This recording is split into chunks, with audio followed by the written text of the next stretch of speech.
देश की सबसे बड़ी टेलीकॉम कंपनी रिलायंस जियो को किसान आंदोलन की भारी कीमत पंजाब और हरियाणा में चुकानी पड़ी है।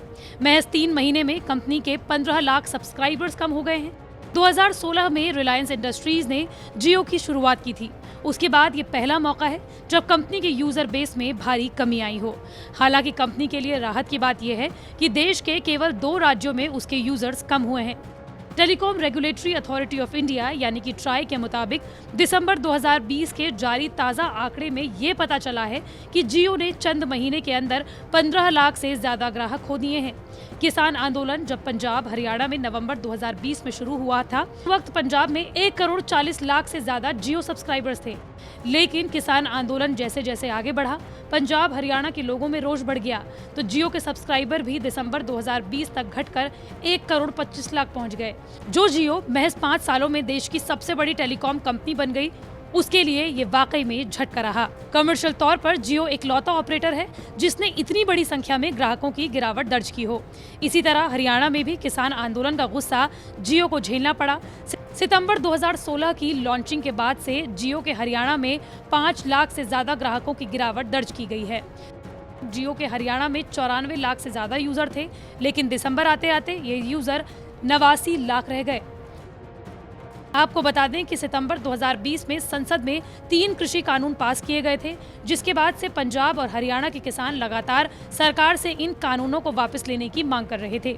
इसी दौरान कई किसान संगठनों ने भी सरकार पर आरोप लगाया था कि किसानों की जमीन सरकार मुकेश अंबानी और अडानी को देना चाहती है, जिसके बाद दोनों कंपनियों के प्रोडक्ट की बाइकॉट करने का कैंपेन तक चला।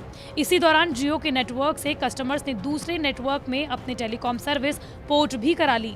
साथ ही किसान संगठनों ने अंबानी और अडानी पर कॉन्ट्रैक्ट फार्मिंग के जरिए किसानों की जमीन हड़पने का आरोप तक लगाया, जिस पर दोनों की कंपनियों ने बाकायदा बयान जारी किया और इन आरोपों को निराधार बताया।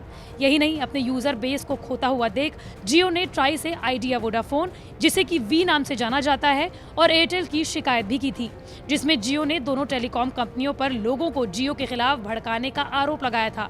यहाँ तक कि ट्राई को लिखे पत्र में जियो ने कहा था कि न तो रिलायंस और न ही उसकी किसी सहायक कंपनी ने कॉरपोरेट या अनुबंध खेती के उद्देश्य से प्रत्यक्ष या अप्रत्यक्ष रूप से पंजाब या हरियाणा में या भारत में कहीं भी किसी भी कृषि भूमि को ना खरीदा है और न ही ऐसा करने की कोई भविष्य में योजना है। साथ ही कंपनी ने अपनी दिसंबर की तिमाही रिपोर्ट में कहा है कि देश के कुछ राज्यों में उनकी कंपनी के खिलाफ चलाए गए नकारात्मक कैंपेन की वजह से उनके सब्सक्राइबर बेस में 1.6% की गिरावट दर्ज की गई है। ट्राई के जारी ताज़ा आंकड़े के बाद देश भर में रिलायंस जियो के ग्राहकों की संख्या में महज 4.78 लाख ग्राहक बढ़े हैं, जबकि भारतीय एयरटेल के ग्राहकों की संख्या में जियो से 10 गुना ज्यादा यानी कि 40 लाख से ज्यादा ग्राहक जुड़े हैं। हालांकि हाल के दिनों में सबसे ज्यादा नुकसान वोडाफोन आइडिया को हुआ है, जिसमें 56 लाख से ज्यादा यूजर्स की कमी आई है।